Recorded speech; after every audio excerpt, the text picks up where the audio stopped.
I'm here. More of the Legends today. Or, well, Legends 1. And we're going to be in the Legends mine for a while because, like I said, I'm planning to go through 1 and 2. I did, and I'll reiterate this too when I call up Train, because Sabo is not available today. But I did, between streams, go through one of the side dungeons. I say one of the side dungeons, but this game's interesting with the way it handles dungeons. I'll get into that later. Or at least compared to the second game, because I don't think it does it the same way in the second game. It's been too long. This is why I need to replay them. So I got some more weapons. Not more weapons. I got more upgrades to my Buster and some more money. And I upgraded my health and all that fun shit. Which this is probably shit I will be reiterating to Train when they're here. Let me also take off this image. I also changed, this is definitely something I'll be saying to him, but as you can see, I changed my, my shit.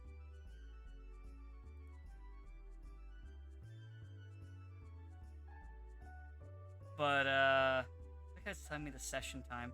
But yeah, they actually have, this is a new, technically, fully legal, because it is using my BIOS from my own system, and, ripped from my own disc, because I do own these discs. I do own all 3 of the Legends games that were released in North America.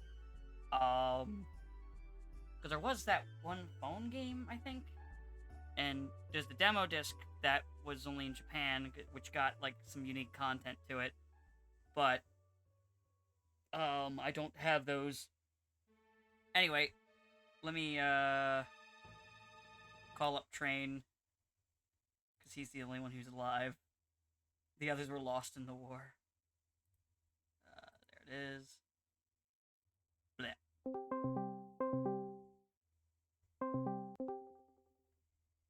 There we go. I forgot. You know, I kind of forgot what the normal like ringtone sounded like. Yeah, we're not in Christmas time anymore.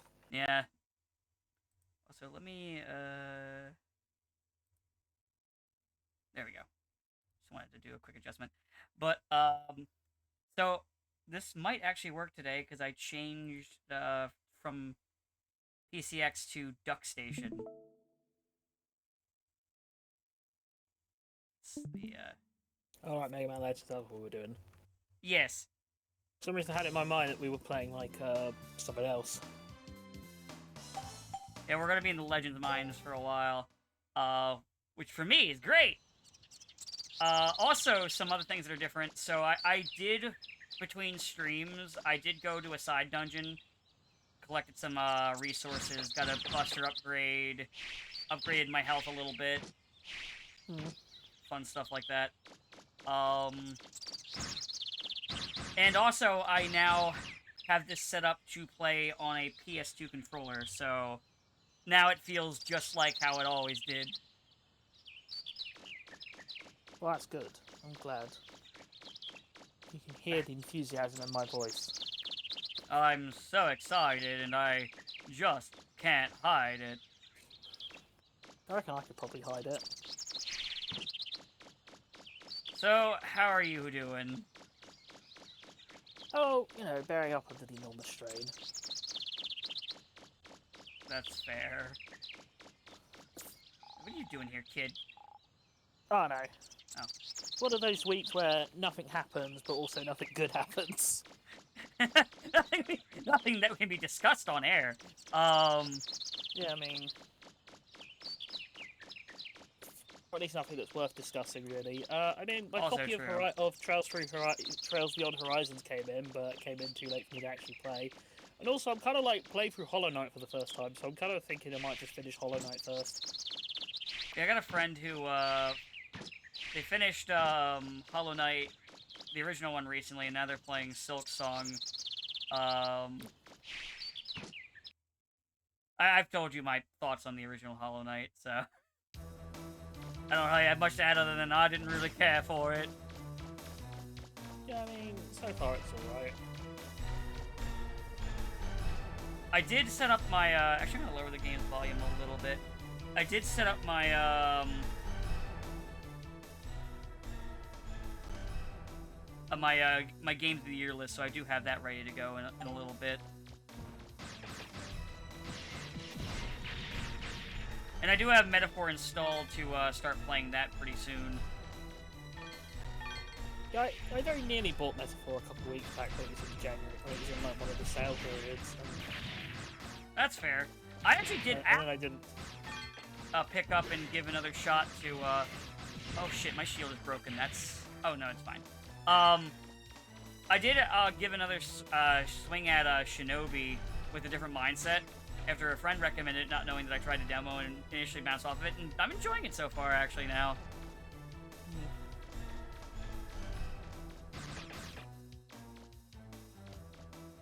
I guess since Sabo's not here, we can just do the game of the year, whatever discussion.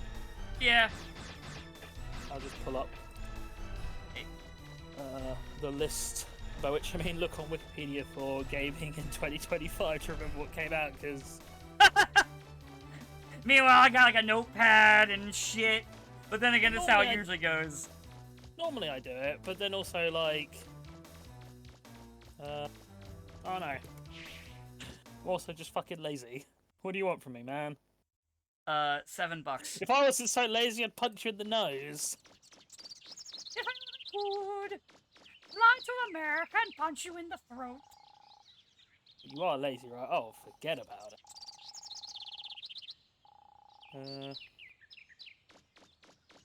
Yeah, you rumble through yours while I quickly sure. scroll through and compose. Move this over so I can actually see the game while I'm moving around. Okay. So, I'm gonna go from 1 down, because like I said, we know what my number 1 pick is, so not much anticipation going that way. So yeah, number 1 is Digimon Time Stranger. That did not change. That is still what my favorite was that came out this year. We've talked about that game extensively. I don't really feel like I gotta say much on it. Number 2 is Ninja Gaiden Ragebound. Really, really fun. Love that game. Really solid platformer. Very tight, very precise, very challenging, like in the right way, I feel. And looks gorgeous. The music is great. Also, I think it's the first year in a while where a like a fucking platformer wasn't my number 1. Which I think is kind of funny. It's been a while since a platformer, especially an indie platformer, wasn't number 1. Hey, what you like? Yeah. Number 3 is Chrono Gear Warden of Time. That's that HoloLive platformer game that was made by the Freedom Planet devs. Oh yeah. And that game's really fun. You don't need to know dick about, like... I don't even know half the VTubers in that fucking thing. It's just a good game. Every time I think, okay, I think I know... So, I think I know that more... Every time I think, yeah, I think I know which VTubers are, and then like 10 more appear. And I'm like, how does anyone keep track of this? I have no idea. Number 4 is... a Sonic Racing Cross Worlds. Game's really fucking good, what can I say? Also, I'm gonna blow up this server bot. There he goes. He's dead. By dead, I mean he's just out of commission because server bots don't actually die in these games. But yeah, no, really fucking good. Probably it's definitely my second favorite Sonic Racer. Transformed, I still prefer over it, but it's really good, and it's definitely up there in terms of just racers in general, like in terms of kart racers in general. Still crazy to me that of the racers they had for the fucking Game Awards, the only one that won was the one that was made for people who hate racing games. Crazy. Is it crazy? No. So, and then after that is a boomer shooter I've been playing called Captain Wayne. You play as a pirate with a mechanical gun hand. Your armor is booze. You just get drunk. You can kick people. It's very, like, cartoony style. It kind of has a similar art style to like, I guess the closest thing I can think of would be stuff like Anton Blast or like Pizza Tower in terms of like the very like cartoony aesthetic to it.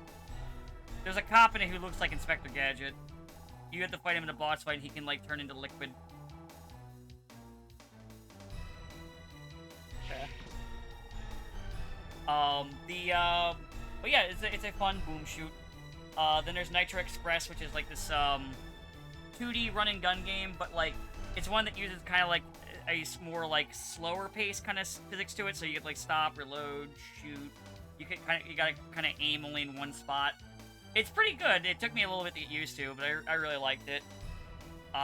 Neon Inferno, which it reminds me a little bit of that SNES game where you play as cowboys and you shoot like into the background. Though this one you shoot stuff on the same plane as you and stuff into the background, stuff like that. Another game that also likes to kick you in the balls. Now for the only game that this game, the only reason it's lower, when I think about it, is just because I usually put a bias towards games that came out the year of.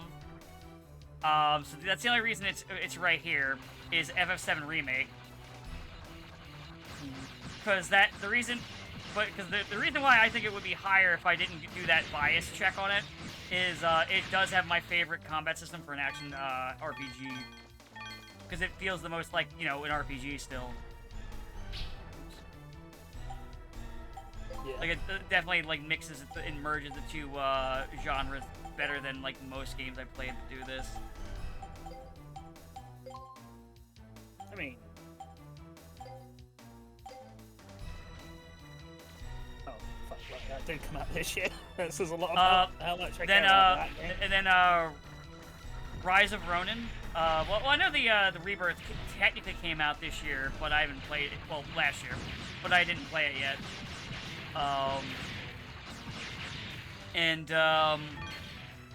Then Rise of Ronin, which I really liked, but the issue with that game was it kind of like I said before, it's a little long in the tooth, like it goes on a little longer than it should.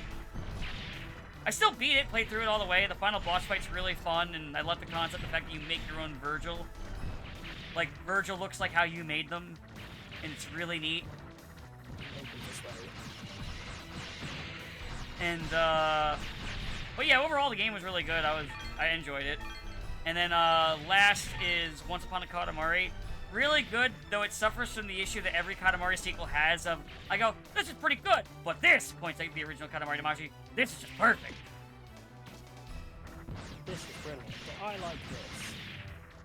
Pretty much. Mainly it's, the original Katamari, I feel like the stage gimmicks are more fun.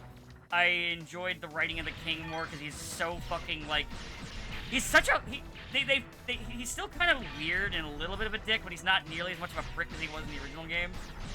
And I kind of miss him just being just unapologetically an asshole. Yeah, to like such a comic degree. It's like the Spyro remastered problem. Oh yeah, I did. Yeah, isn't like some of the characters are like way nicer in that version? Yeah, specifically Spyro.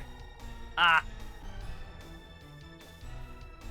Yeah, they toned down the edge, which I feel like was,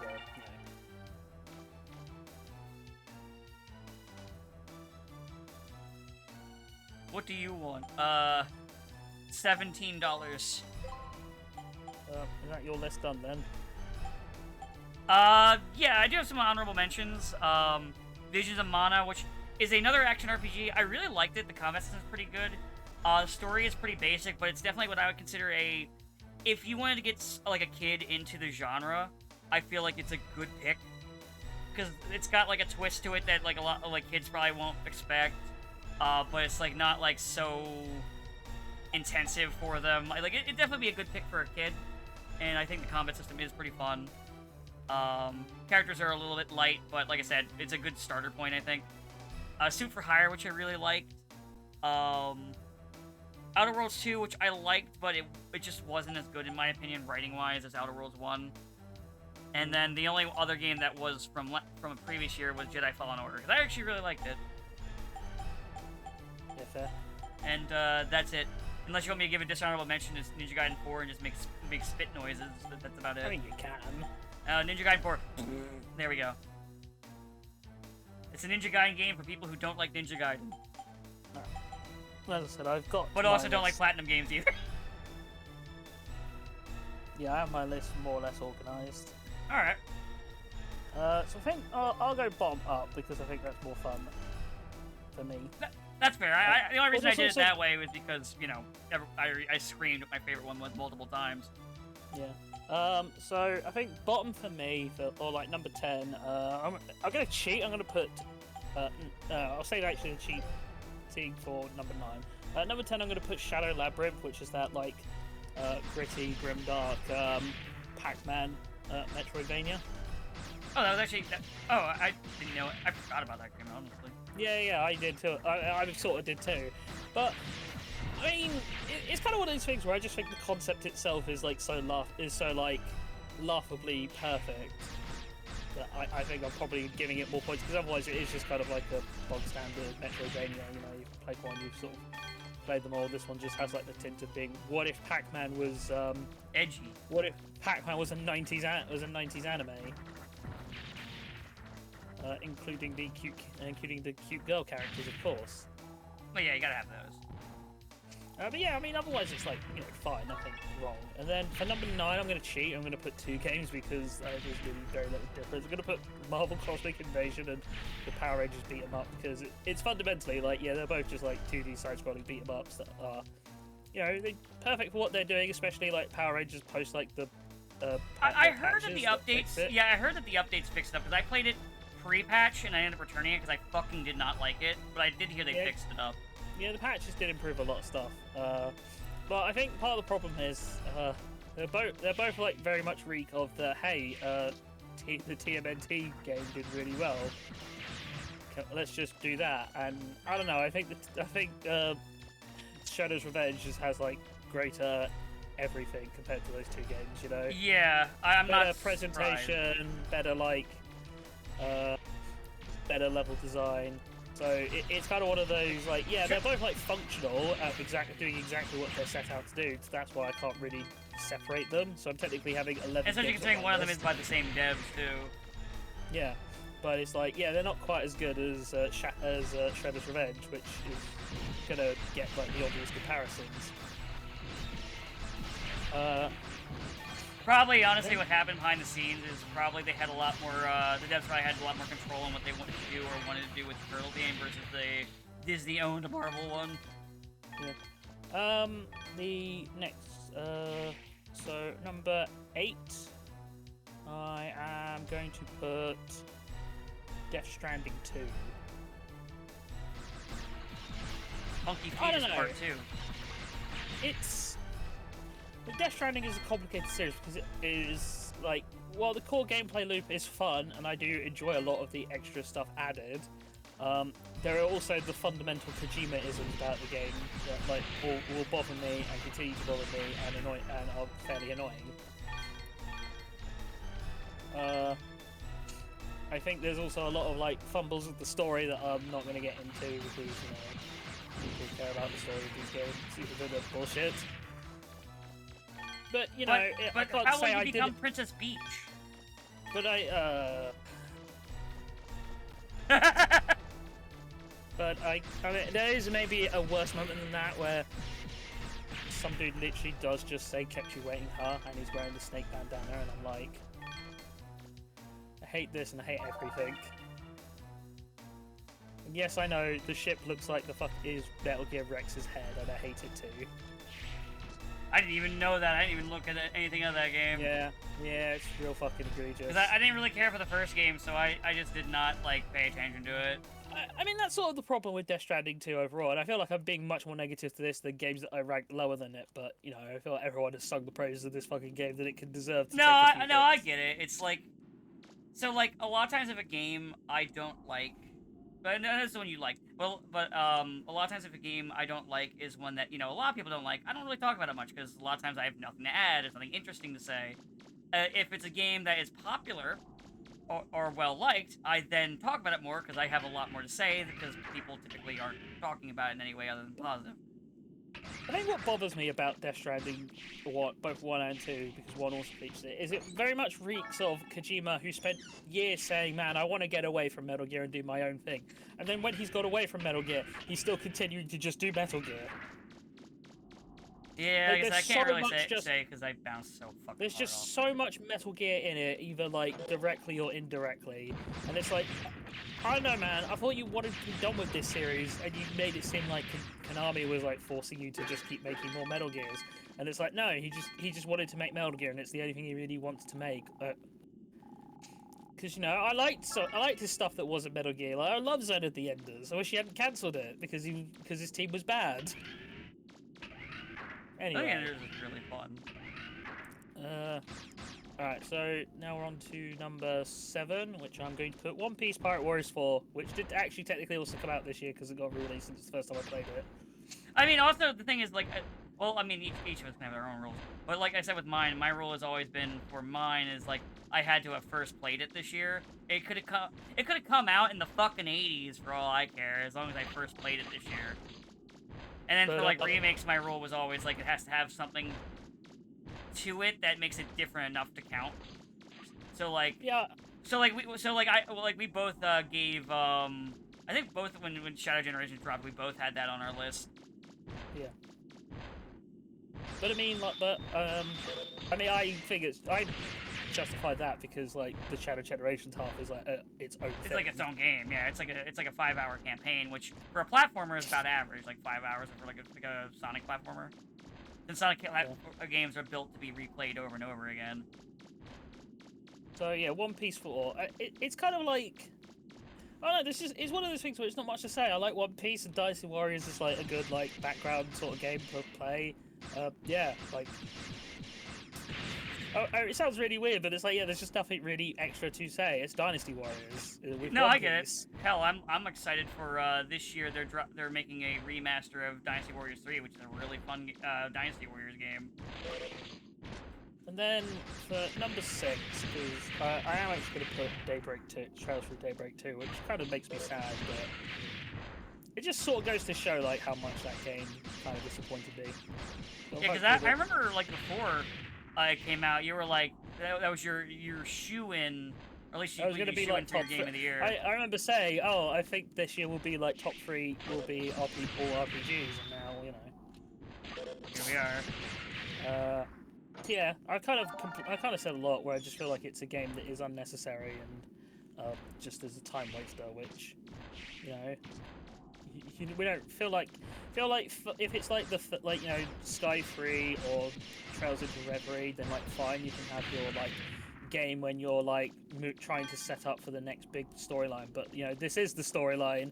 Like there was only one other Daybreak game. Why are we having a fucking? It's like having a clip show on like your 10th episode. Oh, that reminds me. I saw like someone got like really pretentious. Someone else who just. So again, I haven't played Metaphor. I have no real like stakes in it.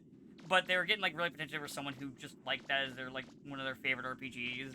And then and I was just sitting there watching the sidelines. I'm like, hey, you're being a dick. And then they gave their list after bullying from me to like, all right, here's the RPGs you should play instead. And in it they had specifically Sky 3rd chapter, and I looked at that and said, dude, why would you recommend 3rd chapter before 1? What is wrong with you? I mean, at least do 1 and 2. I mean, I think 3rd chapter it's like probably a game that's... It's one of those games where I think there's lots of there's entertaining stuff and there's some important stuff, but overall, okay. Most of it you can skip because Cold Steel okay, like refresh, like yeah, Crossbow and Cold Steel refresh everything. As like a last hurrah, it's fine, but like saying, hey, this is the one you should play before, not chapter 1 or 2, no, 3. Like, what the fuck are you doing? Frankly, insane. They actually, when I pointed out, they got mad. Like, who are you to say this? Like, who are you? Like, dude, you just came at some person you don't know. Like, I don't think you get that talk. I'm like, why? I'm the one telling you to stop being rude to someone who just likes a fucking video game, and then you recommend them 3rd chapter. What is wrong with you? Like, like imagine like, I don't know. I'm trying to think of like would be a funny a similar example, like doing something like that for that game specifically. I guess, Maybe like telling someone to watch Dragon Ball GT before anything else, which would be frankly insane.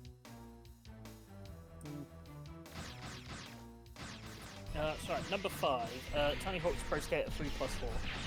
That's fair. You know. I actually forgot that came out this year. Yeah, I didn't really care for the controversy of like, oh, they changed like how Pro Skater 4 works. It's like, I mean, it's fine. You can still get this game. I mean, I'm playing it right now as a background noise game. Like it's your choice still in the end. Like, yeah. And honestly, I'm like, and honestly, even then, it's like, yeah, but we might get a Thug remake though, and I want to play Thug again. Which is also fair. Yeah. Because we can't get it officially re-released. So remaster or remake might be our only chance to get Tony Hawk's Underground, the best Tony Hawk game. But yeah, I mean, solid game. You know, it's just like the first one, or 1+2. So, with new maps. I do wish they expanded the character creator, though. Black. Everyone's favorite celebrity who we wish would just go away at this point. I mean, of all the celebrities who hang around far too long than they should, he's fine. At least he mostly just stays in his weird comedy wheelhouse. That's fair, I suppose. Like, I'll be fair. Listen, I'm more negative because I was made to watch the Minecraft movie, and I'm still bitter about that. Oh, well, I just simply wouldn't have watched that, so that's on you. I wasn't given a choice. It was a kidnapping. I mean, you could have killed yourself. That was an option. And let Jack Black win? I think you let him win by watching Minecraft movie. No, if I die watching it instead of watching it, he wins. No, he gathers my soul. Fuck that. No. Did you pop off when the chicken jockey came up? No. No. Anyway.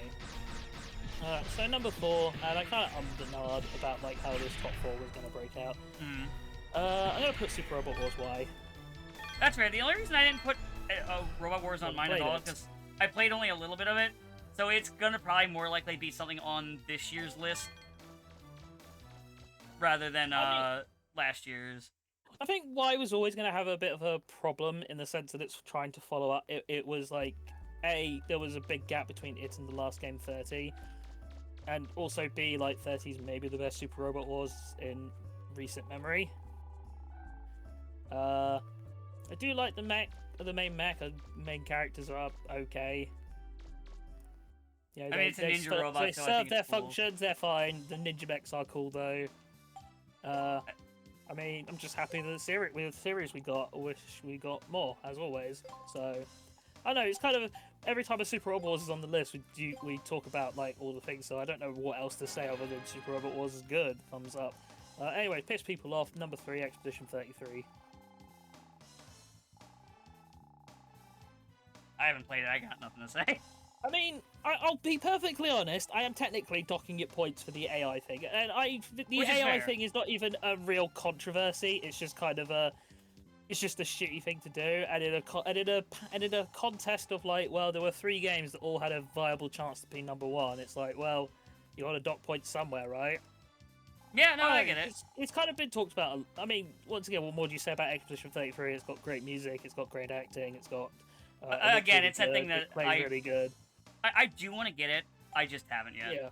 So I don't really. And want right to now, talk, considering I have 3 RPGs I want to play, I'm looking at it like, listen, bro, the dock is full. There's 3 of these motherfuckers here, and Neo 3 comes out next year, and that's not next year, next month, and that's a fucking long game too. Which will probably put a pause on Metaphor when it comes out. So yeah, I mean, there's just not a whole lot extra to say. Expedition 33 is a good game.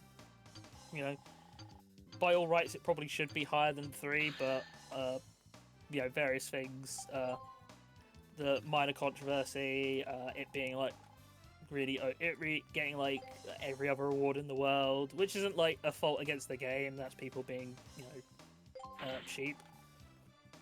But also, just, you know, as I said, someone's got to lose points somewhere. So number 2, Digimon. I mean, Okay. it really could have gone either way for number 1 or 2. And in my heart, I'm like, yeah, I mean, I did really enjoy Digimon, and I'll, as soon as like the next DLC drops, I'll be back on that shit immediately. Time Stranger is one of those games where I'm sure if you really try, you can find nitpicks about it, but I think it's just fun. Like, it just... Oh yeah, like, I loved it. It Like has I this, like. it does the thing that video games should have been doing, which is it just prioritizes, hey, what would be fun? And, Yeah, it's a video game and ass it's video just, game. And it's just also very funny that it actually did manage to bloody Pokemon's nose. That, like, it came out, like, Legend ZA came out, and for once, like, a Pokemon game, it not only was everyone get mad the Pokemon game was, like, subpar, because Pokemon games, bizarrely, have lower and lower development costs despite being a massive return, besides... Because they're basically just vehicles to sell the merchandise. Yeah. So It used to be the merchandise was made because of the video game. Now it's the games are made because of the merchandise. I mean, here's the thing, to derail the Digimon talk about Pokemon. The problem that Pokemon will always face is that they just are never given the budgets to actually make the games that they could do. Because, yes, the Switch is underpowered, but a talented enough dev team with enough... Also, I now have the helmet. Nice. But a talented enough dev team with the right sort of resources could very easily, like, sort this stuff out, or find workarounds to make the game, like, functional in a way. Because, like, I don't know if you've ever seen just flat textures for buildings. Like, they don't even. Oh yeah, I've seen it. They look. They look. It's just a flat texture. Yeah, I've mostly avoided the game, but I did see that, and I was just like, this game looks. So here's how I put this: it technically has higher fidelity than, say, the game I'm playing right now, but the game I'm playing right now looks better. It has a better art direction. And I've not actually played Legends yet, so this isn't really just that game sucks. But I do think it is very important for why Time Stranger is so important to reuse a word I've just already used in the same sentence because I'm, smart. Rhyme door with door. Because, Digimon basically showed that yes, you can have a creature collectible game that A, looks good. I mean, yeah, Time Stranger's not going to win awards for, like, best graphics, but it doesn't need to. It looks functional. A great art direction. It has great art direction. It's going to look good for a lot longer than other games that will. Even, like, Cyber Sleuth, like, looks pretty good still, and that game's pretty damn old at this point. Hell, the game I'm playing right now is decades old, and it still looks good. Like, Cyber Sleuth was a Vita game. Yep. But yeah, so this is kind of the evidence that art direction always trumps like fidelity all day, every day.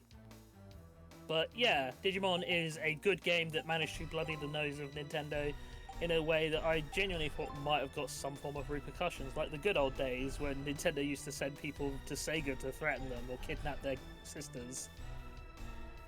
Yeah, but they're probably like, shit, there's too many, but yeah, they're too busy with Power World because Power World's a smaller company and they really don't want to fucking fight Bandai Namco. Oh. Hey, Sabo. Yeah, like, Hello, Sabo. Nintendo could never fight Bamco because Bamco's got money. But anyway, going off Digimon... I mean, remember, these are the company that, like, sued a fucking, like, supermarket in South America because, or, like, I think it was South America, because their name was, like, Mario Bros or some shit. But to talk they're about... not super. No, they're Ultra Mario Bros. It's different.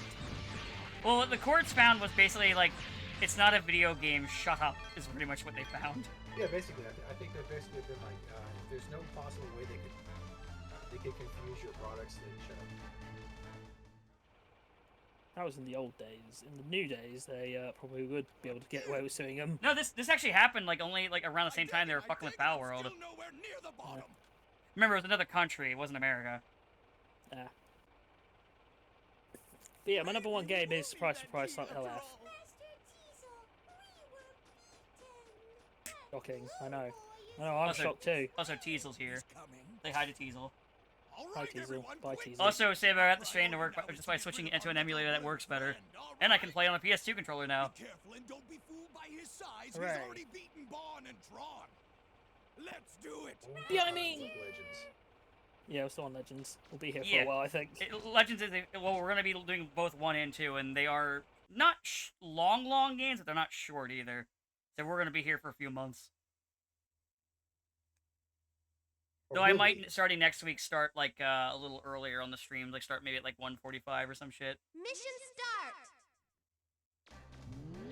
start. Aaron's Hooray. Yeah, I mean, I don't know, I talked a lot I had about... to go to the bank and I had to go buy my car. Did you find your car? Yes, it is. That's good. I'm glad.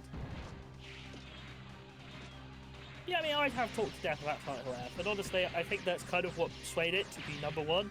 Because I just had the thought that if a game could be that interesting and require like this much discussion, because I have had really like interesting discussions with friends about F and what it means, or what we think things represent, or how we feel it's connected or does this, and I feel like a game that can invoke that, because while all of us like went, man, Digimon Time Stranger is a fucking great game. That's kind of all we did say about it, because it's not like because I'm not saying it's not going for things, but it's not like a game that you want to go, what does this mean specifically, if that makes sense. Whereas with F, I felt like there was just so much to talk about and so much to dissect and have fun with in that sense. And also I got to, be on the right side of history by calling F a great game, and then people who deride it as morons. And as history is proof, whenever I take that stance, I'm proven right. But Train, it doesn't. It's not in Silent Hill the town. Yeah. It can't be. Silent Hill has to be in Silent Hill the town. Everything else doesn't matter. It has to be in Silent Hill the town. People that totally played the original games are telling me this, so it has to be true. People who like the idea of Silent Hill but have not actually experienced Silent Hill in a. I love Silent Hill 2, but I never ever play it. Yeah. It's always Silent Hill 2. Honestly, Like when someone me. says Silent, by the way, I hate doing Silent Hill because I don't think it's a bad game or anything like that at all. The original Silent Hill 2 is a great game. But whenever someone says Silent Hill 2 is their favorite these days, I look at them with a raised eyebrow because I don't know if they actually played it or not. It's because Silent Hill 2 is a safe game to say. Like, we've always If had you want mine, and I've already said to you before, 3 is my favorite. Yeah, I know. Yeah, I figured it. Even if I didn't already know, I'd have thought, yeah, he's a free man. I know him. You know what I'm about. I mean, the reason why Silent Hill 2 is that is because Silent Hill 2 is a safe game. Like, in the sense of... in the sense of if you ask, like, what's your top 10 games, nobody's really going to, like, question you on Silent Hill 2. And in a lot of ways, you feel like you're almost obligated to put it because it's such a important and iconic game. And that doesn't necessarily mean you've experienced it. And, like, because, you look at any sort of, like, top 10 lists of games of all time or games whatever, and they'll be very similar. Like, you're going to see... Oh, yeah, they're almost always the same, yeah. Because people kind of don't want... Because, there's not a huge amount of confrontational pushback if you say, like, games that are just like, well, yeah, everyone knows they're great, but it doesn't mean... But just because a game is objectively great... or has all of these qualities doesn't mean it has to be your like top 10. Well, like when I have like you could have people Bubsy like 3D as your top game as your top 10 game, and it's up to you, man. That's up to you. I would scratch my head at that, but I'd be like, I'd be more inclined to believe that's like speaking from the heart than like, the typical like safe list, There are always people who will actually enjoy things that are bad quality or not as good as or not seen as being good. I mean, hell, look at people who like the fucking Star Wars prequels. Well, that's not fair. They're Zoomers. They don't know any better. They're Zoomers. I mean, yeah, if those movies mean something to them and they enjoy it, then fine. I'm not going to decry anybody who likes those movies. I'll say that I don't like those movies, and I'll tell you why, but if you enjoy them, fine. It's the same principle for video games. Like, you can enjoy whatever dog shit game you like. I mean, hell, people really like Assassin's Creed. Oh, that's one of my friends like they loved it, and just like seeing how it's gone down further, they've been like they're just getting more and more sad with that series. Yeah, I mean, it didn't even have to be Assassin's Creed. It could have been any number of any other popular game that is trash. I could have said Fallout. I could have said, well, I could have actually said any mainline Bethesda game. Let's be fair. Yeah. But the point is, it's like, yeah. So having these games that are safe is fine, but it is going to be boring. And I mean, I know. I really love Silent Hill 2. Hold on, I just want to poke fun at Bethesda for just like 2 seconds. By the way, of all the devs who came out saying that they like AI, I'm the least surprised by Bethesda. Oh, I actually have a Bethesda thing I want to make fun of them for. Oh, go ahead. So you know how Fallout's having its second season, its third season's already on the way or whatever, blah blah blah.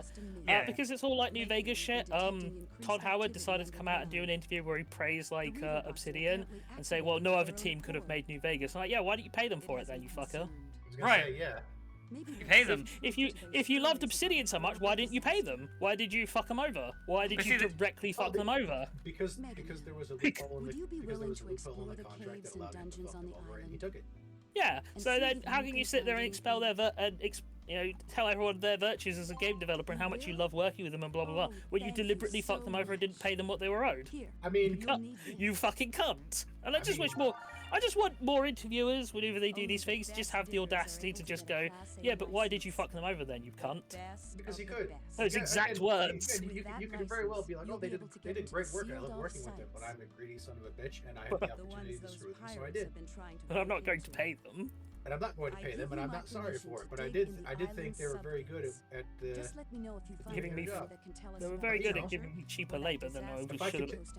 Random interviewer, if I could take all of you, if I could take all of your money for some reason, I would. I hate to mention this, but yeah, I mean, why can't we just be honest? If I could kill you and get away with it, I probably would.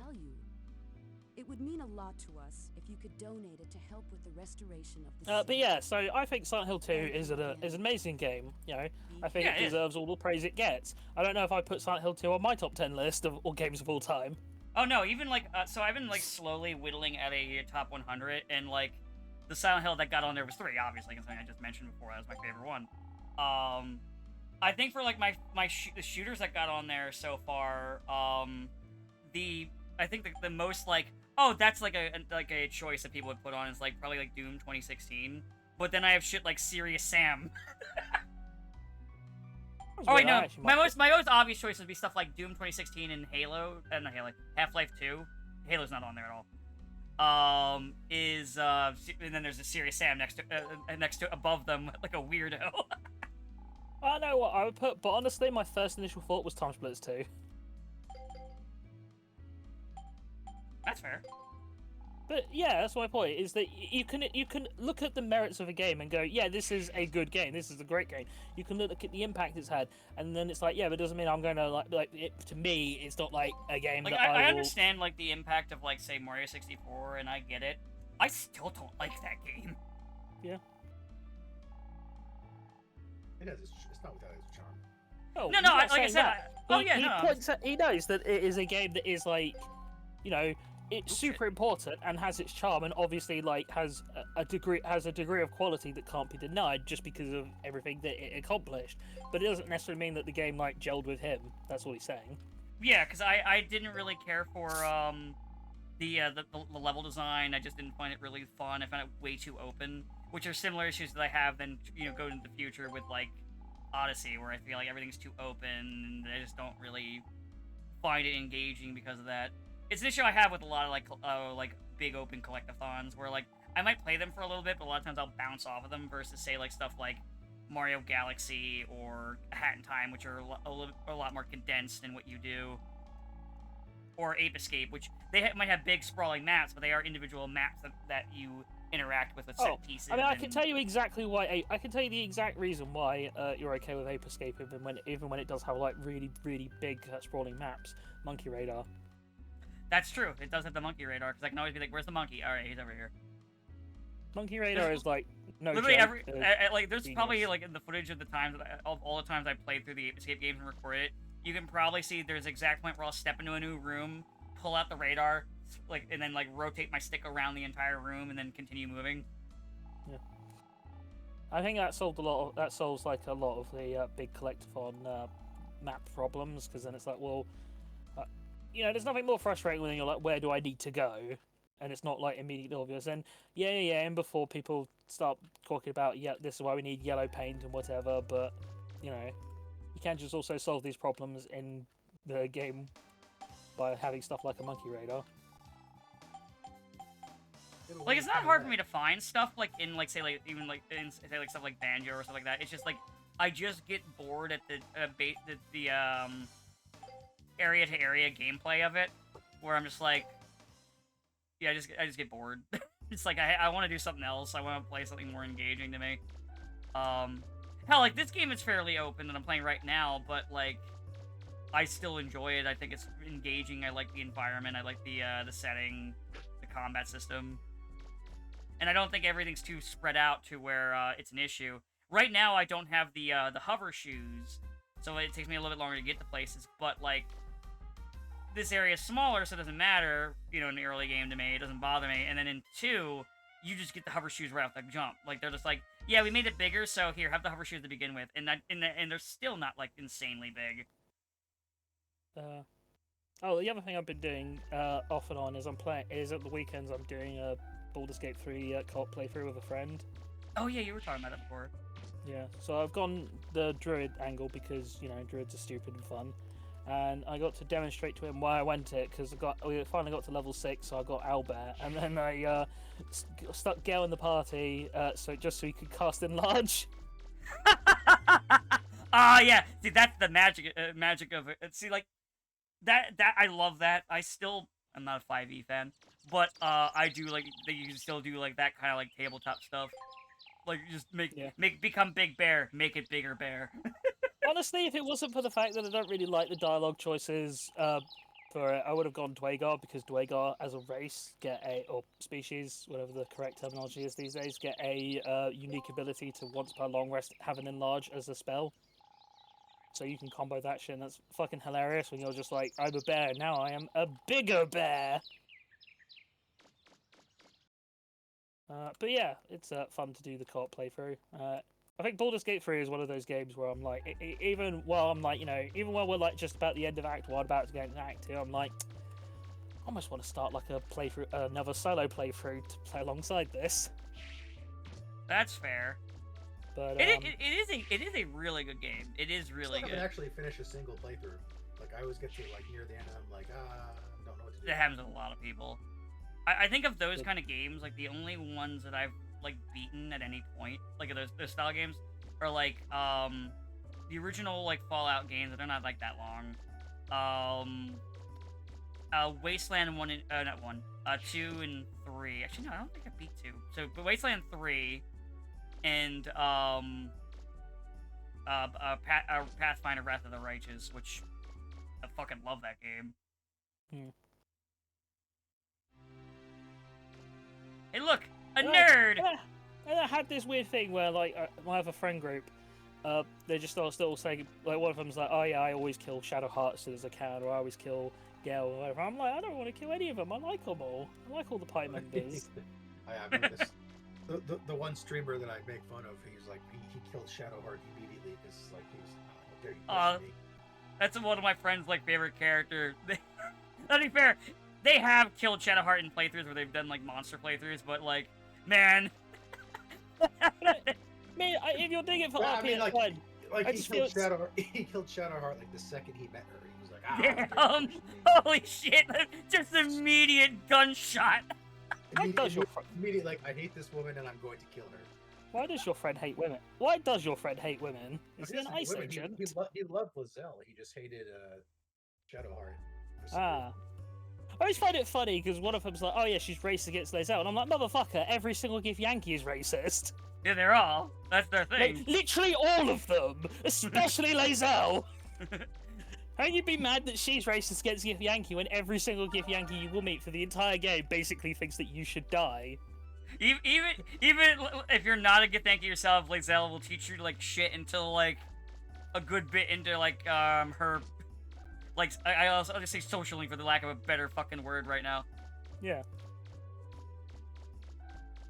So if you're not Gith Yankee, Lizelle will get you to agree. You know what? We are a little inferior. You should be ruling over all of us. Until she gets kidnapped by. Oh wait, Gash, actually, you've not finished yet, so I won't say. Never mind. Ignore. Oh, There's no, no I've kidnap. gotten to that part. Oh, yeah. Kidnapped by a band of angry squirrels. Yeah, my first playthrough, I did just let her get kidnapped by Oren. Like, I knew I had been pre-warned about that, so I knew. Oh, if I just keep like these three in my party, they're all safe. And I'm like, you know, you're kind of racist, Lae'zel. You know, I can tolerate the racism, but you can forgive. She kidnapped Halcyon when I was playing. Yeah, that's the other thing. Like, druids are just bullshit and broken, so you need to have a druid. It reminds me, I still think it's funny. That's why they give you two. As busted, this reminds me the D&D live action movie, the good one that came out a few years ago. Yeah. Is that while druids are fucking crazy, the druid in that game, that movie is still not a 5e druid. They're a fucking 3rd edition druid. Oh yeah, because she has basically infinite wild shapes, and she can turn turn into an owlbear, which she can't do in 5e or any D&D thing apart from Baldur's Gate. Yeah. Which I always think is silly, because when you're getting to like the high end anyway, you might as well let them have a bit of fun. Especially, but you know, I guess elemental forms are cool too. I want to be a giant fucking monster man. I don't want to be a fucking I mean, fireman. I want to be a fucking T-Rex, but like that shit's too high capture rating. I'm like, I just want to be a T-Rex and go raw. And now I have to be a silly Dilophosaurus, which isn't even like scientifically accurate. T-Rex, so I could be like, I know high level Pathfinder, you can become a T-Rex or whatever the fuck you want like that. Yeah, I mean, I'm sure you can homebrew. I'm sure there's plenty of DMs who'd be perfectly willing to homebrew it, because there's nothing like the T-Rex has that would like break the game compared to like other like things. But it's just more of the why is this not a thing that you could just do in base D&D anyway? Especially when you get to like certain levels and like abilities get ridiculous and not ridiculous. Anyway, that's my 2 cents. But yeah, I mean, I do think Baldur's Gate 3 is one of those games which will just be like, it will be a safe game. Like 10, 20 years from now, it will be acceptable to say Baldur's Gate 3 is like a top 10 out of 100 game. Oh yeah, yeah, that makes sense. Yeah, I believe that. Yeah, No, I think you're absolutely right. It'll be that game. It will be fine. It will be a safe game, and that's fine. You know, I think safe games are fine to exist. Much in the way there's like, you know, safe movies. Like if you say, oh, like Psycho's one of my favorite movies, no one's really going to push you back on it. Yeah. Less so with books these days. I did actually watch an interesting video where someone discussed that there is a thing where men have taken the stance where reading has to be more of like a more like you have to read for a reason. So non-fiction or finance books or things like that are becoming more of what men are at least saying they're reading, versus like, you know, fiction, and it has to be like, you know, especially exceptional pieces of fiction that have like, once again, like those safe things like, oh, Dickensian work or Ernest Hemingway or something. You know, it has to be non-fiction, it has to be learnable, and you better be doing that grind, bro. Yeah, fuck that noise. I'm lazy. What are you doing, man? What are you cooking? Do you know how much time you waste when you cook, man? You should just be out there grinding, bro. Cook, Rise and grind. I'm jerking off. Cook when I can have one of my 11 girlfriends do it for me. You don't have any out there conquering girlfriends. the world. No, You're just parroting like.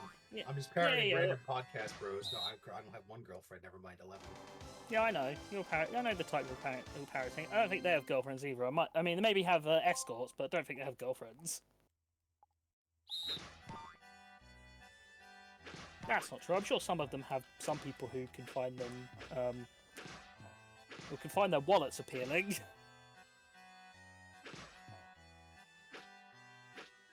Sure they do, but you know. Man, remember when podcasts used to be like a grassroots thing, and then celebrities stole it from us? Yeah. So they still remember when tabletop used to be Yeah, and then celebrities stole it from us. Fucking celebrities, man. Well, Get their own. Isn't it enough that they all have like more money than God and influence that they don't deserve? Finger quotes celebrities. I wouldn't exactly call Matt Mercer a celebrity. I would. You knew who he was before Critical Role. I mean, we know who he was. If we're going by a court case of a different voice actor, he would be considered a minor celebrity. Yeah. Beforehand. I mean, we know who he is, but I mean, my dad wouldn't. He would still be considered a minor celebrity. But yeah, celebrities stole everything from us, and honestly, we should take it all back. I view celebrities based on if my dad knows them. I think that probably works less and less. Yeah, he is old, and he doesn't care. I mean, and he still thinks I'm grooming you. That's true. I mean, he is old, but he does follow a lot of things. He's vaguely familiar with like comic book stuff because of old movies. Yeah, but does he know 6'7"? Oh, yeah. Another thing celebrities stole from us: comic books. They really did. That's why they lost all their flavor. Whereas no one understands the plight of us, white men. We are so. Has there ever been a group more persecuted than straight white men? Except maybe the Christians. Oh, especially the Christians. Straight white male Christians are the worst off. If you're talking about straight white male nerds, yeah, they've been persecuted forever. Yeah, fair. Remember when that stuff wasn't cool and we'd be made fun of for it? Man, remember when they made a whole movie about what if nerds got their revenge, and then it's like, and then it got really uncomfortable because people went, "Oh yeah, sexual assault is bad." Idiot. Remember when they did a whole movie about how if you play tabletop games, you'll go insane and kill someone? With Tom Hanks. There was a couple of those actually, weren't there? I'm only thinking of the one with Tom Hanks. He's thinking of Mazes and Monsters specifically. It's the one that was like one of Tom Hanks's like first. I hate to say major roles because wasn't it like direct to video or television? I think you got a theater run. But the main actual point of, or the main sort of notable thing about Mazes and Monsters these days is, oh shit, that is like one of Tom Hanks's first roles. Oh no, it was a television film. Yeah, I did think it was like one of those things where it was only like, it was cheap and forgettable, if not for the fact that, they got possibly the biggest actor in, of the biggest, white actor of our time, to be in it before he was, the biggest actor of our time, before he did such amazing movies and... Oh, I kid, he's done plenty of good movies. He's also done Forrest Gump, but we don't talk about that. Forrest Gump is not without its charm. It's one of those things where it's fine, but you also have to. But it also is just the most Oscar bait movie of all time. Which movie is? Sorry. Forrest Gump. Oh yeah. And also, it kind of once again hits that thing of it's real uncomfortable to then be like, oh yeah, for historical revisionism, etc. It must have been a different time. It must have been so interesting being back then, and you're Green Light. Remember when Forrest Gump caused Watergate by making a complaint about the light? Yeah. I remember that. Sorry, Frost. All that journalistic work you did, and your informants, and turns out it was actually just Forrest Gump. It was actually Forrest Gump in the tower across the road being like, those guys are shining a light on, and I can't sleep.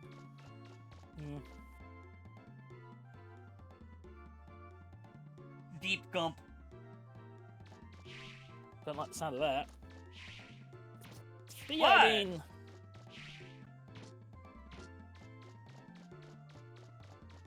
I don't know, Forrest Gump is fine, but it's just it's part of that whole. I do think it's kind of interesting thinking about what really people were okay with. Don't really care about it. Back in those days, because if you really, I think the one that always gets me is the Disney executives were like, The Lion King will be a flop, but Pocahontas though. Oh yeah. Because I mean, even back then, surely someone must have raised the point that Pocahontas is, pretty offensive. Probably. In ways that other Disney movies were. Well, I think in ways that are worse than any other Disney movies. There's parts of Aladdin which are a bit and parts of Mulan which there's a lot. There's one that was cut out of from the original theatrical one. There's one of the line, one of the song lines was completely different. I don't remember it off the top of my head. There's like parts of Mulan which are a bit, culturally insensitive, and then like Pocahontas is just like bordering on like bordering on propaganda, whitewashing history. Bordering. Well, yeah, I'm giving him the benefit of the doubt, but it is very funny. Well, funny in the sense of like how really fucked up it is. The idea of like taking a character who, like, pretty much every American school kid's gonna learn about, and especially learn that she was a child, and like, and historically here is the man she will marry, and then it's like, no, she's an adult and getting with a guy who would have been like 25 years older than her in historical terms, in real history, and that's leaving aside all of the stuff about whitewashing the, genocide, the whole like little genocide. Yeah. I know. I think about stuff like that where I just think, I know we say it was a different time, but surely even then someone must have gone like, At least one person's like, wait, hold on a second. It's a little uncomfortable, especially Native Americans who were working on it. Surely one of them must have thought. I'm sure there's a couple of them that were like, hold on. A little bit uncomfortable. Don't like this. You sure you want to do that? Okay. I mean, you're Disney, I guess, but anyway, it doesn't matter because Pocahontas flopped, and then subsequently Disney has gone, oh yeah, that was a bad idea. Ooh, that was a terrible idea. Why did we think of that? We should have left that song in. Pocahontas has been unpersoned. I mean, I'm sure you can get merch of her, but like the Disney version. But like, she's nowhere in the face of like the Disney princesses line like she was at the time. But yeah, they don't put her up there. What is it? But I've heard that this happens a lot with especially with execs in general, but with Disney too, where like I can't remember what the other movie was, and this is regardless of your opinions on the movie. I remember apparently that was how they felt about Frozen, where they're like, oh, it's gonna flop, and then it became like their big one. I don't have any problems with Frozen.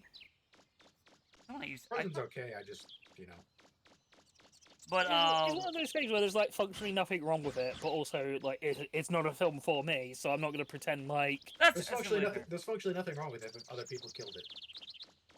I mean, I get it, honestly, and that song getting played forever, because I think for everything except songs, you can sort of go away from you can get away with the argument of, well, you shouldn't let fans or like it being over like done bother you. But I think songs very specifically can become grating if you're like subjected to them unwillingly. Oh yeah. I will say probably one thing that it probably like our parents felt that way with was funny enough probably fucking Hakuna Matata. Because I remember that was everywhere, and I loved that song as a kid. I'm sure, like, the back of, like, my mom and dad's head, they're like, I wish this fucking song would die. I like the song, but I don't recall it being played, like, in stores. Oh, it was, like, in Toys R Us and shit. Like, it was there. Yeah, I remember it. And, like, any time you got any Lion King merch, it had, like, the Hakuna Matata drum. It either would say the line or play the fucking beat. Yeah. To back you up, Mega Man. I mean, the rest of the music of Lion King itself is fine because most of it's just Elton John, and it's like, it's Elton John. What do you want to say? Yeah, he's a good musician. I ain't got else to say. But yeah, I mean, just Frozen. I have nothing against Frozen specifically. I think it was when I watched it, I'm like, oh yeah, this is alright. I can see why people like this. But I'm also not going to pretend that, like... Oh, yeah. There's probably someone that I knew that, like, really, really hated it, and I was just probably getting things mixed up. They're probably... Possible. But, but either way... I just annoy people more by just pointing out that the vast majority of the fan base are into incest. Yeah! Which is fucking weird. It could also be... It could also be now that it's been around for a while, and in the fervor around that movie calmed down, most of us just don't care anymore. Or, like... that kind of thing. Well, I mean, the sequel came and went, and barely anybody talks about it, so... Yeah, which I liked it, but yeah, most people did not really give a fuck about that movie. I mean, I only sort of, like, watched, like... Too bad, Kingdom Hearts 3 suffered from that movie. Yeah. Well. You know, it suffered from other things, too. I know, but the Frozen world in particular suffered from it not wanting it to overshadow Frozen 2. Honestly, the thing is, the more I think about it, I feel like Disney in general got way too controlling on shit, because, like, it definitely feels like Sora almost feels like he doesn't feel, and the other ones, like, you feel like he becomes their buddy, and this one he feels almost second class and almost all of them. The other problem itself is Nomura, because Nomura didn't want to put like Final Fantasy characters in. It's like, well, kind of defeat the point here, isn't it? Yeah, Nomura's like, why do you care? Nomura's like, if you want to see Final Fantasy characters, you know, fight Dissidia or any of the various remakes. There's a fence. Not why we want it, but it was sold because it's Square. I like that. Disney. I love that Roll sees this fence and she's like, I know what I'm gonna do. I'm a fucking ram it. It works, but it's so funny. She's like, I'm ramming this shit. Back up. I fucking love Roll. Is that truck she's driving like the Wild Thornberry's RV? I don't know.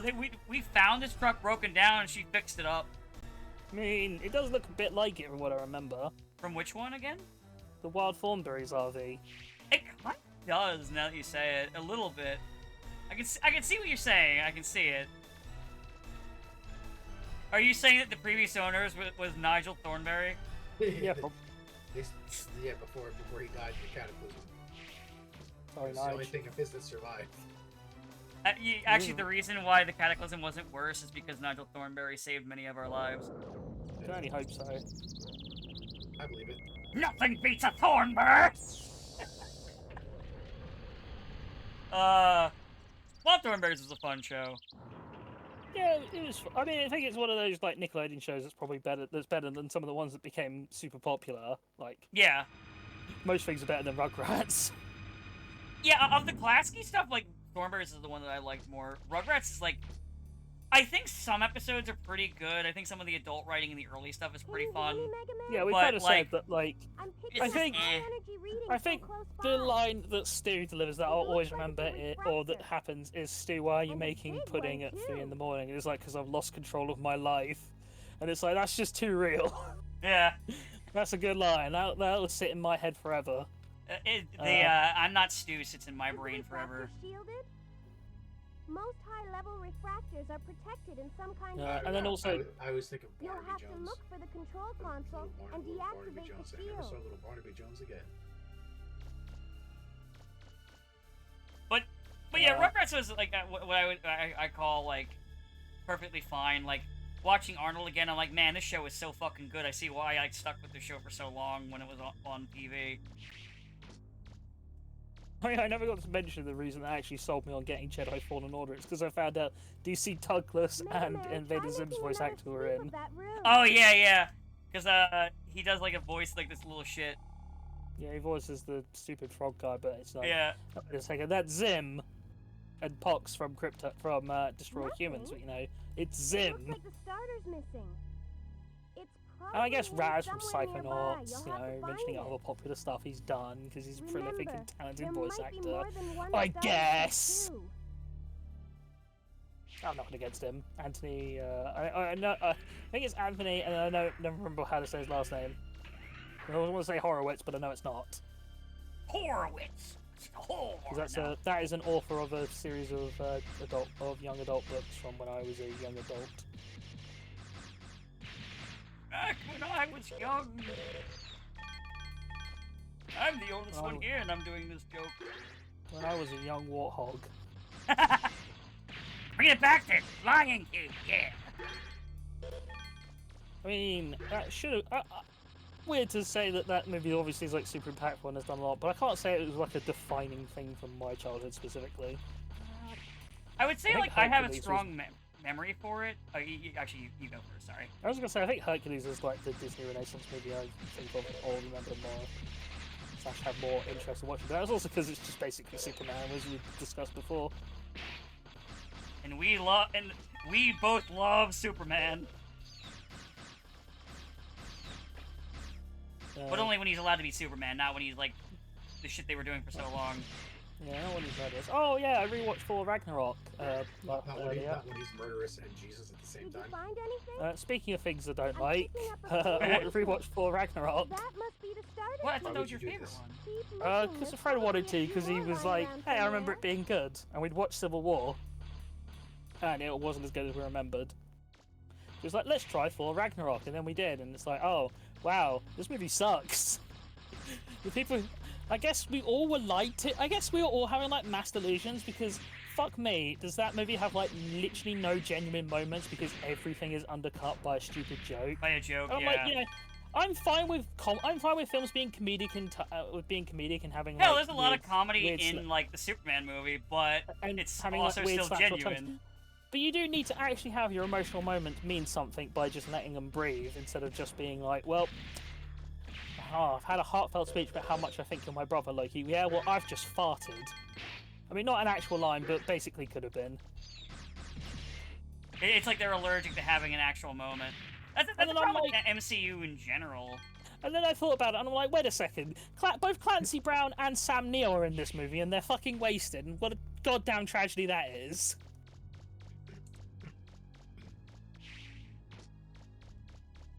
Yeah, Like, I think Ragnarok was one of the worst. Like, we're not taking anything seriously anymore. yeah. And the problem is, I think because the other movies were just so boring, people were like, effectively let themselves get tricked into thinking They it was felt a like good movie. they because there was something that like felt like there was a pulse. So like it was good. I felt something instead of nothing. No, this is good, right? Check notes. Yeah, we're contractually obligated to say it's good. And it's like, no, I'm going to say it now. It sucked. It's kind of like it's kind of like I would never say like the Captain Marvel movie is like the worst movie I've ever seen, but it's such a nothing movie that the only time I really talk about it is when I talk about like, yeah, that movie was a movie, all right. It's kind of boring, but kind of mean very. Or like the Minecraft movie like pissed me off so much I at least felt something. I mean, to be fair, the reason I haven't seen Captain Marvel... It was anger. The reason I haven't seen Captain Marvel is because Brie Larson told me not to watch it, so I didn't. Yeah. She was like, don't watch this if you're straight and white. And I'm like, okay, fine. Okay, cool. I'm saving money on a ticket. Speaking of I not mean, real saving talk. money on a ticket, I do want to request off of work to watch Supergirl in theaters because I'm really excited for that movie. Ah, neat. As I said, that's not like actually the reason why I didn't see Captain Marvel. You know, partially superhero burnout, partially I just don't really like Carol Danvers in recent years because she's a massive fascist. It looks like some Fair. kind of And also Brie, I and also watched Brie it 'cause- Larson. I watched it out of curiosity because I had a coworker who had it on Blu-ray and they're like, hey, I can lend it to you. And they're like, yeah, sure. So I didn't really pay for anything. I was just able to watch it. Piracy is a victimless crime. Not piracy, I was borrowing a disc. Jeez. I'm pretty sure Disney would argue that is piracy. Aha! We're gonna fucking string you from the gallows, you little shit! I mean, Disney would also argue that by using Disney Plus, they can kill you and you can't sue them. Yeah, You use exactly. Disney Plus? That means we can kill you out back. Are you ready to die, motherfucker? We'll murder your wife right before your eyes and then say, nuh-uh, you can't sue us. You can't sue us, you signed a clause! Now die! You signed a Santa Claus 3. Fuck you.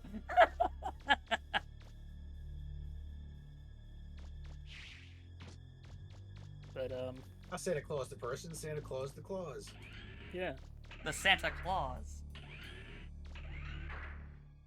You mean the guy that fell off my roof? No. The guy you murdered. That first movie, honestly, the first movie was pretty good. I'm not saying any of them Oh, are yeah, bad. it was pretty good. I'm just, you know, I'm just taking pot shot. I don't think I've seen the second or third one. The And second honestly, it's been like 30 years since I watched the first one, so... Well, I used to watch the first one like every Christmas, so I basically have most of the film memorized, and it's pretty clever.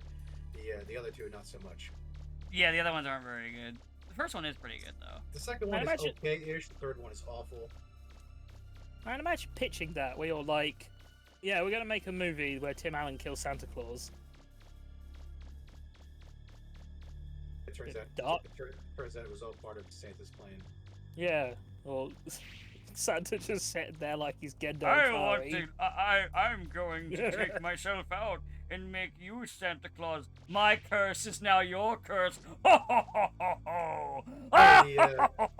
The TV show revealed Santa deliberately made him Santa Claus because he wanted a regular human to take over the role of Santa Claus, so he'd have kids, and the kids would be magical human hybrids or something like that. Wow, that sounds dumb. Yeah, it is dumb. It is very dumb. That sounds so dumb, I'm going to instantly forget what you just said. You ended up getting lost underground for 3 days. Okay, I forgot what you Remember? just said. We were lucky that Gramps came to help us. It's dumb. I don't know what I would have done if he hadn't Oh, yes. been there. I mean, I think Santa Claus is one of those movies where it's like, yeah, it's a one and done, and then of course nothing can be a one and done. If it's successful, we've got to franchise it. It's like, must we though? Here's an interesting thing: have any of the main actors who've come out of like the MCU actually, done anything?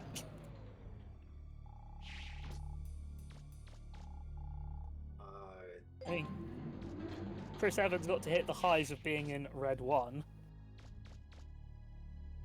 I mean, Chris Evans specifically wasn't looking for other roles. Wasn't he? He said he was basically. He said basically he'd had enough, and after he stepped away after his MCU contract was over, he was going to step away and go behind the scenes. Then he's back. Well, yeah, he's like, unless it was something he specifically felt like doing, but he wasn't going to be like, I need to look for A-list actor roles. Or Disney parked a fuck ton of money on his lawn. Did you find another Two starter? things can be true. Yeah. That's Chris true. Hemsworth stepped Only back from one more acting to because go. he had some kind of health scare. It's gotta be around here somewhere. Brie Larson's career kind of imploded because she became known as difficult to work with and someone who would tell half your audience not to watch it. Yeah. Oh, so she was also difficult to work with behind the scenes. Oh yeah, pretty infamously. Chadwick Boseman died. Yeah, I mean, I wasn't counting Boseman. Of all the but- people I was gonna call out, I wasn't gonna call out Chadwick Boseman. Why isn't Chadwick Boseman doing more movies? Chadwick, what are say you doing? But I was gonna say Chadwick Boseman was being set up to be an A-list actor, and he was in like 2 other big things, and he died. Yeah. Which is Honestly, a it's genuine makes shame. them not- His career was cut short. Because like, well, Black Panther wasn't my thing. He was a great actor. Like, I mean, you know what? Regardless of anything else, I'll always have respect for him for knowing full well exactly what was going to happen and being like, yeah, I can screw Disney out of fuckloads of money. It was. yeah, honestly. They were really mad about that.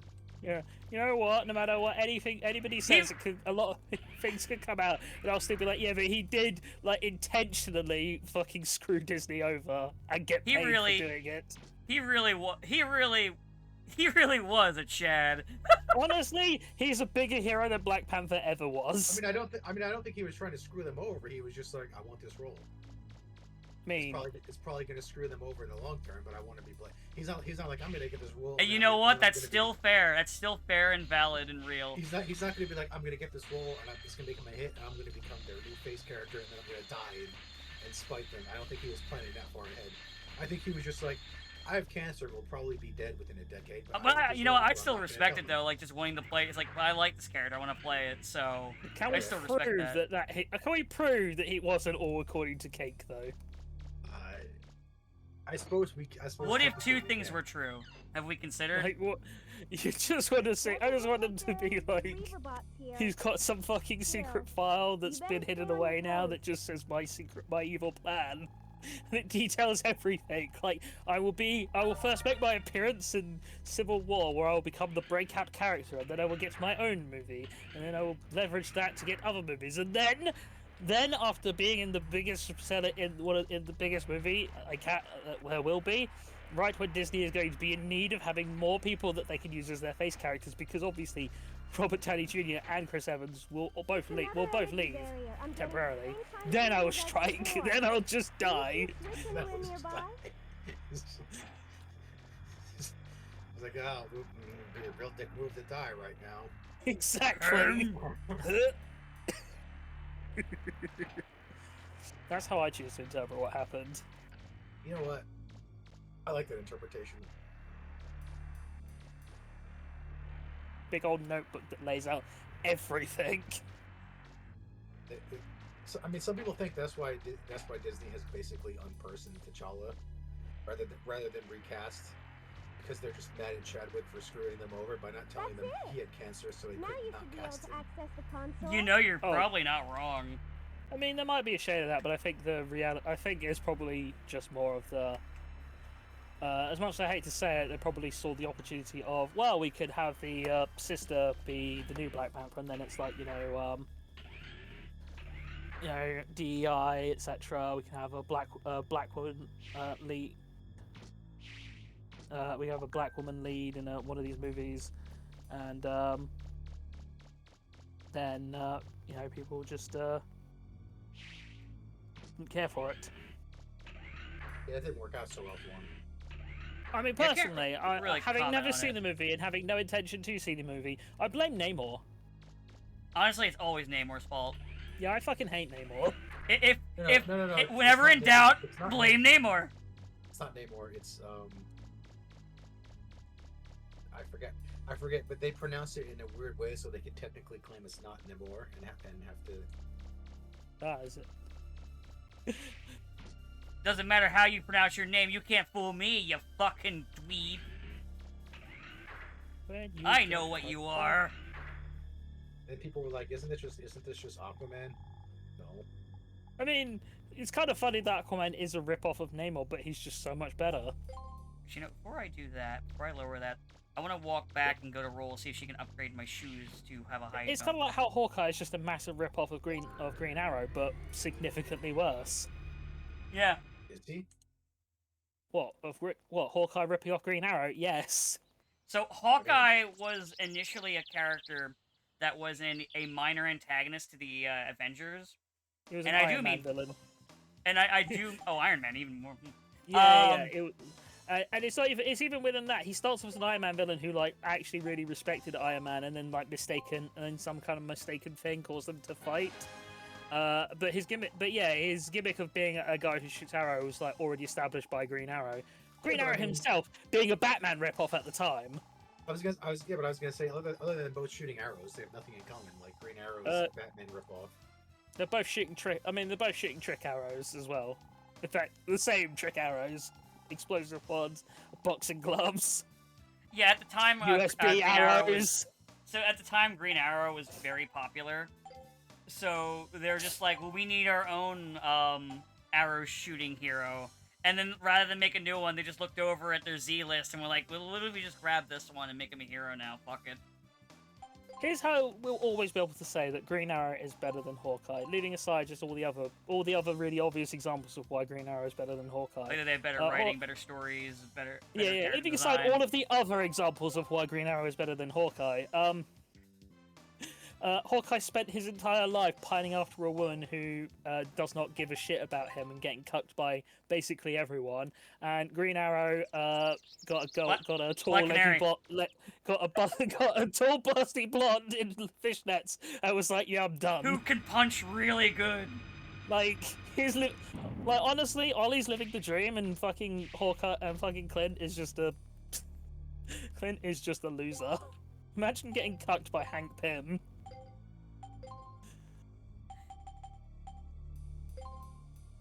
Then he spent and then he went through the fucking Ronin phase. Remember Ronin? No, I actually forgot about Ronin. Yeah, and then he was like, "Oh, I'm angsty and edgy," and it's like, "No, you're just Hawkeye. Fuck you. Fuck off." Oh, so this is the thing. I think in my preamble for the pre-stream. The thing I find really interesting about this game's dungeon design is that I don't think it does this in 2, but in 1, all the dungeons are all actually one big dungeon. Everything's interconnected. You know what's especially funny about Hawkeye versus Green Arrow? At least in universe, Green Arrow is the best shot in the world. Yes. Like in fucking Marvel universe, Hawkeye's barely top 3. Because fucking Bullseye exists. Yeah.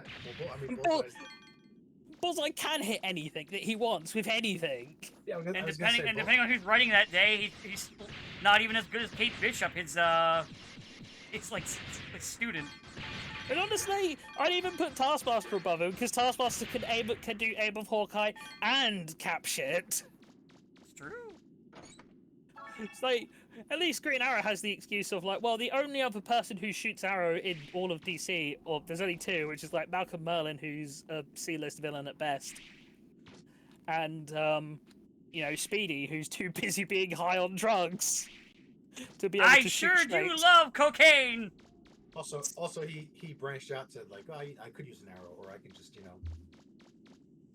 What if I had an arrow car? What if I had an arrow jet?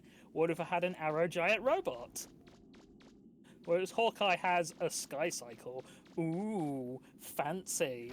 You know, I do like, regardless of thoughts on, like, things with Harley, I do like the line from one of the books where she goes, "Why don't you call it the Quiver?"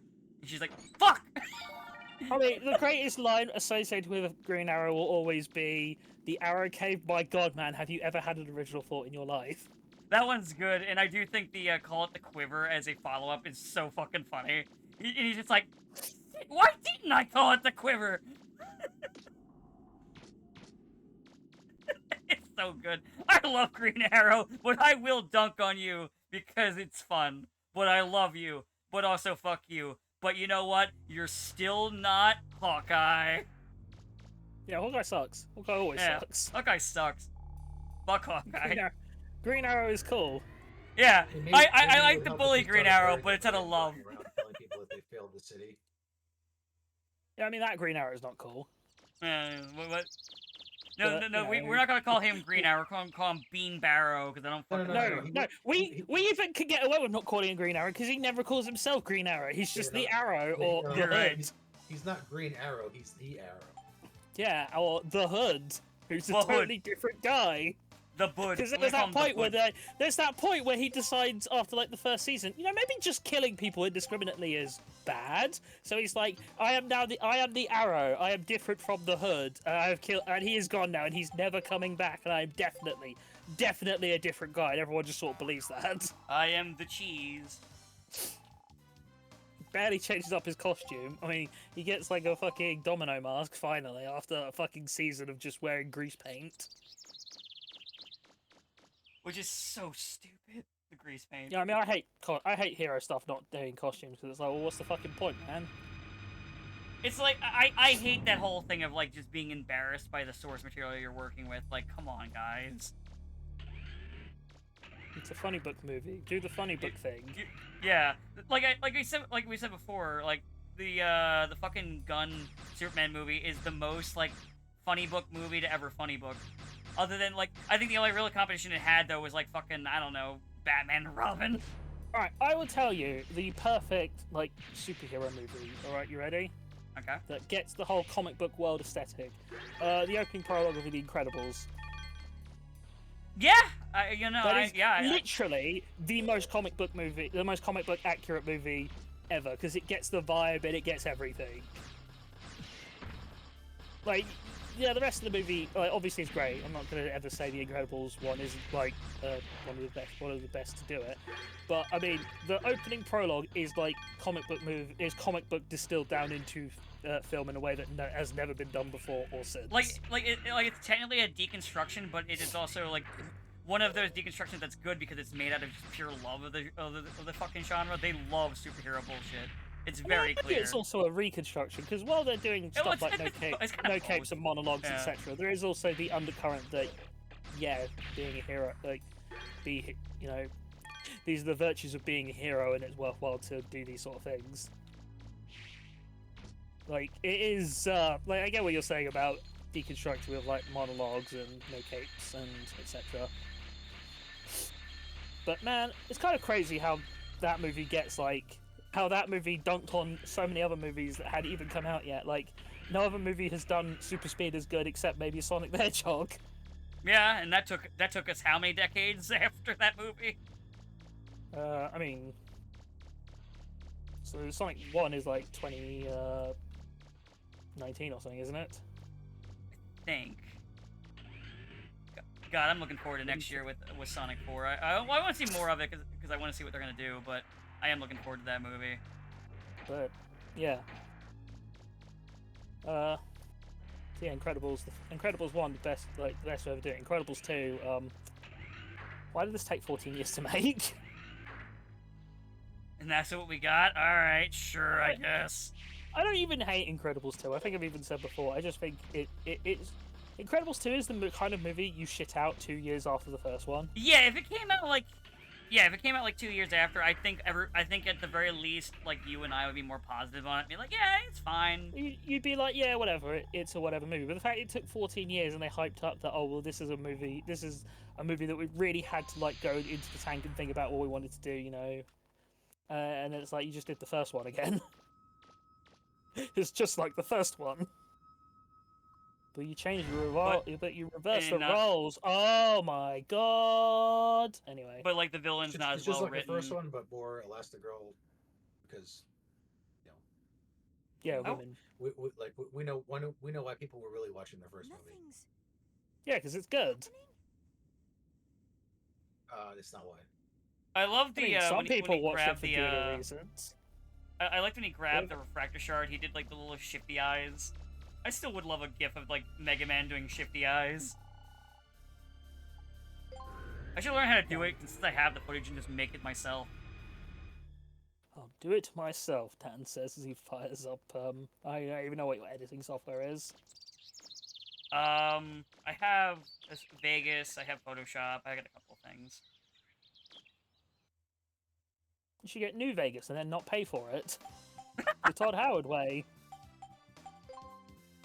It just works. Yeah, because you didn't pay for it. And that is why we need to go to generative AI, because we don't know how to write anymore, because all our writers left the company.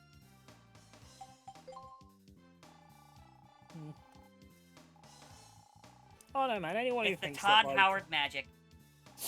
I'm gonna be kind of interested to see when someone actually does try and make a mainstream AI-generated like script or something, because AI can't do shit.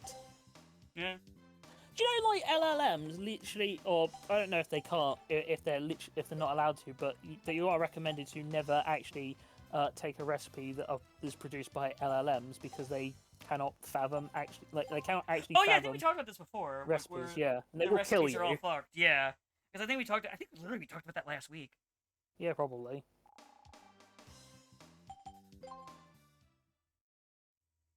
So I know it's as I said before, it's a demon technology that doesn't have any positive uses. Yeah. The only thing it has been used for, well, not sure if we could discuss. Hey Croc, how you doing? No, don't worry, they're gonna put Grok in all of the Department of Defense's systems. And it's like, man, it would be really weird if there was someone at the top of that who was accused of, I don't know, something related to children. That might motivate them to want to implement Grok suddenly. I don't know what you're talking about. No, I'm not, saying that Trump is a paedophile, but I mean, I am implying it. So, kind of on topic for the stream, what I'm gonna do, is I think I'm gonna call roll to have the boat get fixed, and then after the cutscene will end, I'll probably do some side stuff off stream that I can, and then next week we'll start up a little early. Someone's been Oakley dokley. This is also technically this is the one time there's a Dr. Wily in the timeline after the first part, because if I remember the boat owner is named was Dr. Wily or something like that. No, he's called Dr. Willy. Ah, Common mistake. man, I love this version of Roll. She's so fucking cute. Immediately is like, oh my god, this boat is cool. My mechanical autism is activated. I'm jumping in.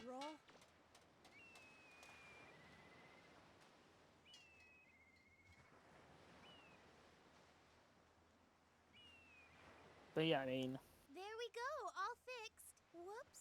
I love that they made a special sprite just for the scene of her having grease all over her I face. just started fixing the ship and thank God it's Greece. Yeah. I was gonna say, It'd right? be a problem if it wasn't grease. I mean, I'll say this: have you ever seen like the anime where they've censored it so that like blood is not red and white? Oh, it's like purple. Oh yeah. Oh, Tell you what. I have Right. not, but I thought you were gonna say purple. No, the purple blood is fine. It's when it's like white, because I think that's what they do for censorship for China specifically. And it's like, oh, it's somehow worse. I know like the Danganronpa series use like purple blood. I know that's what they do, like purple and Yeah. pink and shit like that, which is fine. Like, and then it's like you're just watching. It's like, oh no, this character's been splattered with Checkstone's blood. Doesn't look like it. It's like, you know what it's like, Saber. You remember in Gav when he got caking form? Oh yeah. And he's just spurting his white stuff all over him, and it's like, no, Gav, don't do it. It's just shooting white fluid all over someone from his very No, Gav, no. We're meant to be wholesome. Come. All right. I mean, I'm gonna say, controversial opinion, cum is funny. Dicks are funny too. Yeah. Like you can Look come at up that with shit. so many. You can look at that shit. Look at that. That shit's hilarious. Yeah, penises are just funny. They're inherently funny. There's all kinds of funny names for them. I thought of one that might be not an original one, but I thought, but I haven't heard it before. But someone's probably done it. The piss pointer. Not bad. But Yeah. block and tackle. There's a lot of fun names for the penis. The shaft, dick, The, cock, the giant monkey. family. Form. Oh, well, this monkey right here is not too giant. He's kind of small actually. Damn. He's a small little dancing monkey. I can't But believe listen, that Capcom listen- stole from Super Monkey Ball. EE. Actually, I can't believe it. Actually, wait, which did come first, Monkey Ball or Mega Man Legends? Now I'm wondering. I presume Mega Man Legends, but you know, it's fun to say. Well, clearly what happened was Capcom time travel to steal II. That's definitely what happened. Time I travel. mean, I'll check. Oh, that's weird. I typed in Astro Boy Legends and this hasn't come up. It's Astro Boy! That is still both. That is so funny and so cute at the same time. I love that. It's Astro Boy! Alright, Super Monkey Ball came out after, so So, But yeah. it's time travel. yeah, time travel. Yeah, clearly time travel. That's how it was done. Look, just because Capcom's like premier franchise is stolen from like multiple different sources. They would. What? No, they'd never do that. Yeah, I can't see any influences in Resident Evil, especially not from Alone in the Dark or House of the Dead or George Romero's like Night of the Living Dead or You're speaking nonsense here. yeah. And then they, as if that wasn't bad enough, they were like, "What if we stole Dawn of the Dead too?" And then they made Dead Rising. I don't know. That doesn't sound right. Dead Rising might be the most blatant like rendition like version of "You made this, I made this" in video games. Yeah, but Like, at did they least- say this is my store? Checkmate. I mean, at the very least, Tomb Raider had the sense to go, okay, what if Indiana Jones, but with breasts? Reests. Yeah, and it's like, boom. Okay, well, it's an original idea, do not steal. And then fucking Naughty Dog was like, okay, what if Indiana Jones? Yeah, okay, but what? But? No, but what if Indiana Jones? Well, you know what? Print it, sell it. It worked. Yeah, they made 3 good games out of it. And then they made 4.